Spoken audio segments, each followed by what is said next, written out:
If you'd told me a few years ago that I'd be happier living in an SUV than I ever was living in a house, I probably would have laughed.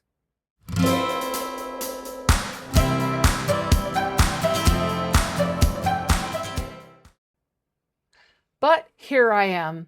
And it turns out I'm not alone. More and more people my age are living in vehicles. Some of them choose this life from the beginning. Others ended up here because rent kept going up.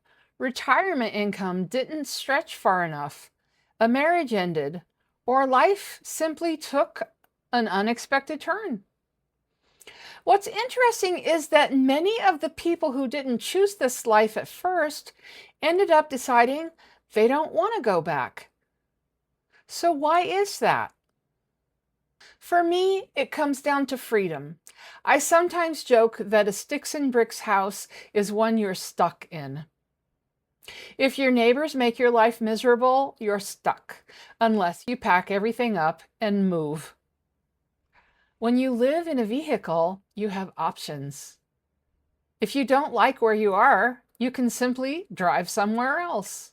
That changes the way you experience life.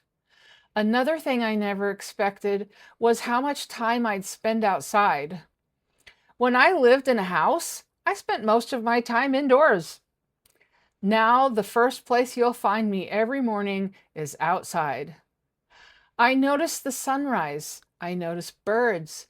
I notice the desert, the mountains, the forests, and the weather. I didn't realize how much of nature I was missing until it became part of my everyday life. That doesn't mean this lifestyle is always easy. People usually see us at our best.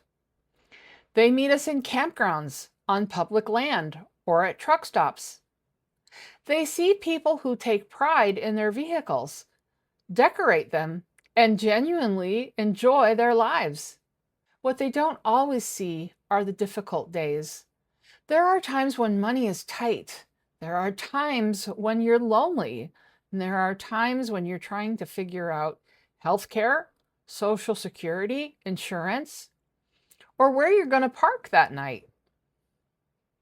Sometimes we cry. Sometimes we wonder what we're doing here. But then something happens to remind us why we are here. For me, one of the biggest surprises wasn't the travel, it was the community.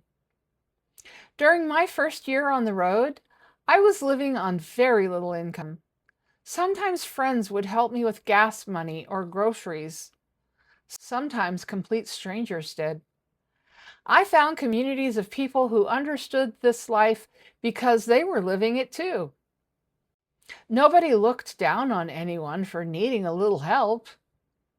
They simply helped because they knew what it was like. That changed the way I looked at this lifestyle. When I first left the East Coast and headed west, I felt like a rabbit out of a cage. I remember driving across northern United States towards California and thinking, I can't imagine life being any better than this. I went back east several times after that because my family needed me. Eventually, I realized something. The people I loved were back there, but home wasn't. Today, I wouldn't tell anybody they should live in a vehicle. This lifestyle isn't for everybody. But I also wouldn't assume that someone living in a vehicle has given up on life.